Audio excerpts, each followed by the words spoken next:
A civilização, que tem como fruto das relações humanas a formação e a transformação do processo cultural, determina e determinou a evolução de todos os direitos inerentes às pessoas, tendo como ponto de inflexão em toda a história da humanidade a Revolução Francesa de 1789.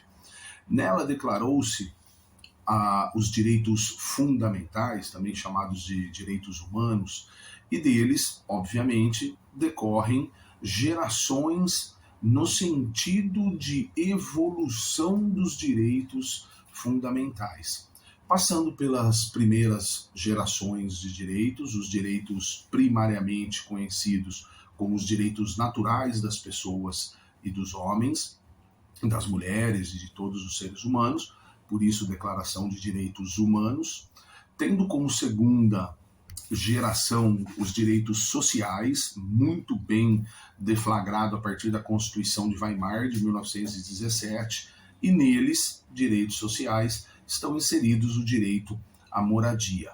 A terceira geração, os direitos difusos, os direitos amplos, como aquele autodeterminação dos povos e etc., são direitos, obviamente, reconhecidos, mas não inerentes ao nosso artigo sobre o nosso tema aqui tratado. A moradia, que é o nosso tema a ser tratado, é um direito fundamental de segunda geração, chamados direitos sociais. Direitos sociais esses que cercam a vida humana dentro da sua máxima possibilidade de existência. Portanto, o direito social ele faz com que o ser humano se realize em sociedade e possa também, ao se realizar em sociedade, opor ao Estado os seus direitos e as suas necessidades. Por isso que a moradia entra como expressivo e significativo direito social que faz com que aquela plenitude de realização do ser humano em sociedade possa se realizar. Então, a moradia habitacional, principalmente baixa renda, é aquela em que tem a maior carência de déficit habitacional, portanto, é ali em que as soluções criativas, sustentáveis, tornam as cidades cada vez mais resilientes e aptas a conseguir desenvolver todo este direito na prática, na sua realização pessoal. Muito bem, no Brasil, os impactos pós-pandemia foram muito expressivos, principalmente no que diz respeito à taxa de juros, e taxa de juros de financiamento habitacional impacta diretamente no acesso à moradia, porque encarece a aquisição e as soluções viáveis dentro desse espectro de moradia fica a cargo dos municípios, o que Campinas bem o fez através da sua lei 312, que trata exatamente da habitação popular de baixa renda.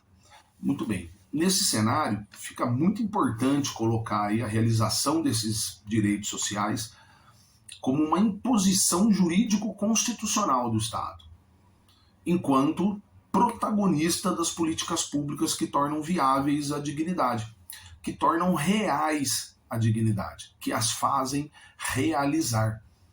E isso, obviamente, alocando recursos por parte da esfera política pública, portanto, por parte do Estado, fazendo e se tornando indispensável a essa finalidade, buscando objetivos aí, obviamente, da própria República Brasileira, uma sociedade livre, justa e solidária.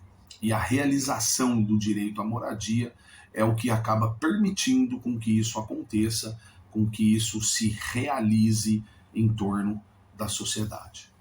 Então, pessoal, uma vez contextualizado o direito social à moradia como um direito fundamental de todo cidadão brasileiro, conforme a Constituição Federal e o Estatuto da Cidade, passamos agora a um exemplo concreto de política urbana habitacional no município de Campinas, que teve início em 2017 e se perpetuou para o governo atual, através da Lei Complementar 312 de 2021, estando vigente até o momento, uma vez que ela vem apresentando resultados eficazes e bem interessantes, jamais vistos no município de Campinas. E o que é mais interessante, independentemente de qualquer política a nível federal ou estadual, o município vem conseguindo resultados, vem conseguindo produzir habitações para a população de baixa renda, sem depender de recursos federais ou estaduais. Então, trata-se de uma política de parcerias com a iniciativa privada, tendo como protagonista a Coab Campinas, se aproveitando de ser uma sociedade de economia mista que dispõe de certas facilidades no sentido de formalização de contratos, né, de licitações, etc.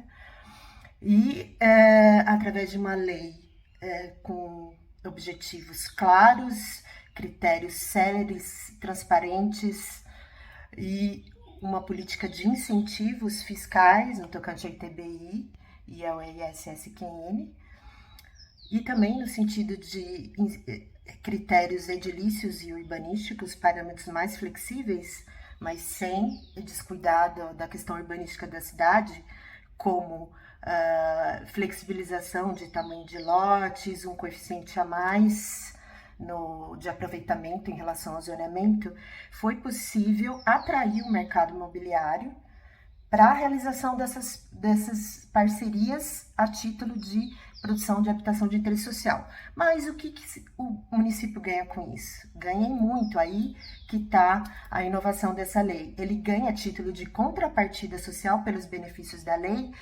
O município ganha de 2% a 3% de unidades produzidas nesses empreendimentos, sejam lotes urbanizados, sejam unidades acabadas, apartamentos, casas, que vão direto para a Coab, que pode disponibilizar esses apartamentos diretamente para os seus cadastrados no seu sistema, que estão há décadas esperando uma moradia digna.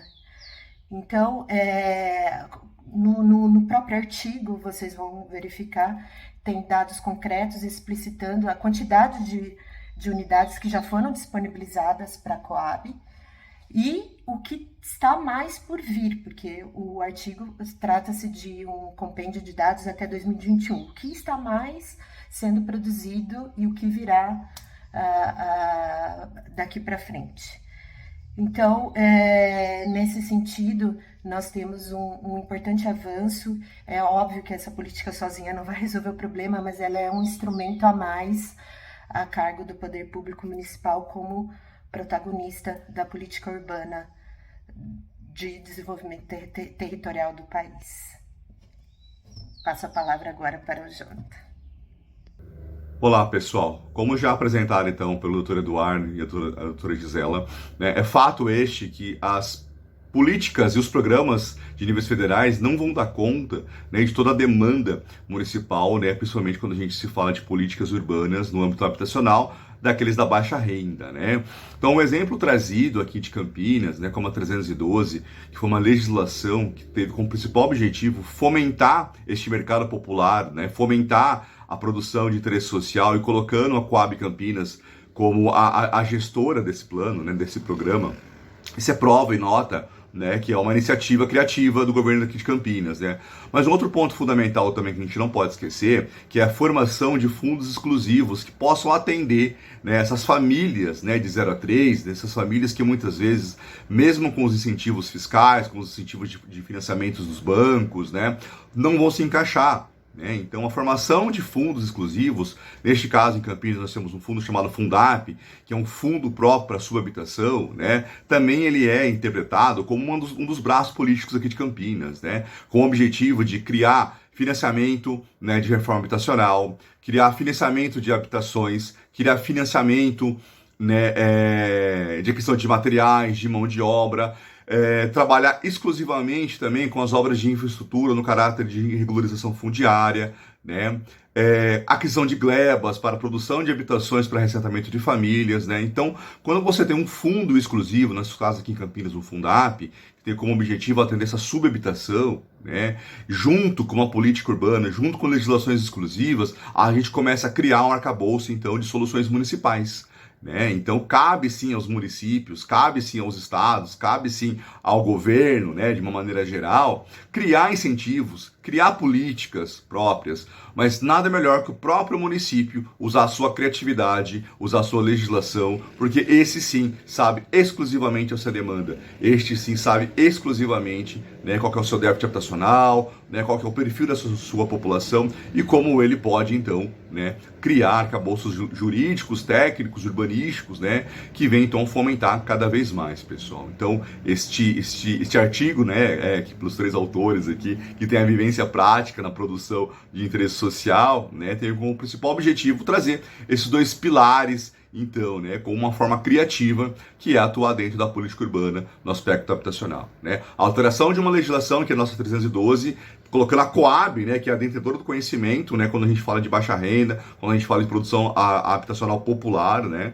então colocando ela ali como um dos pilares, né, para trazer a produção de interesse social, fomentar, simplesmente com uma alteração de exclusividade, incentivos urbanísticos, fiscais e agilizar o processo de aprovação, que é isso que o mercado muitas vezes espera, né? E de um outro ponto, então, trazer um fundo exclusivo, né? E aí, nessa alteração de fundo, trazendo mais incentivo para esse fundo também, mais receita para esse fundo, né? Que possa cuidar, né? Muitas vezes daquela parcela da população que vai ficar à mercê dos programas habitacionais, seja do Minha Casa Minha Vida atual, né? Ou seja, até da própria 312, né? Que muitas vezes não vai acabar encaixando, não? Então, esses 2 pilares aqui, a gente pode entender que foi a ideia desse artigo de trazer como uma forma criativa de a gente atuar dentro da política urbana, mas principalmente no âmbito habitacional. Então, em nome de todos os autores aqui, eu agradeço então nesse vídeo aqui, espero que vocês gostem do artigo, muito obrigado.